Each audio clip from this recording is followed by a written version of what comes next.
How can I take control of my thinking? This is how you control your mind.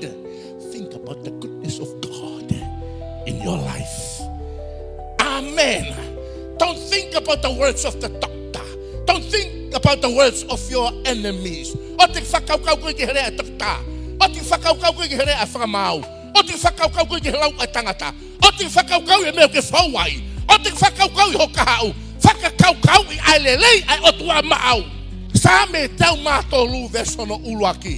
Whakawhetai ke Sihova hokulau marie. Pea moia kotoa pe kia te au. Whakawhetai ke ono wafa maoni oni.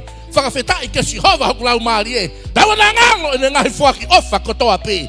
Awa na ngalo ene whakamakona ho tangutu. Ena huhui ki taua me hanga hala kotoa pe. Aine ofa kotoa pe. Whakawhetai ke Sihova. Nango e ku mamahi. Nango e palopare ma. Nango me ko fawai. Te ukei whakawhetai pe ke Sihova.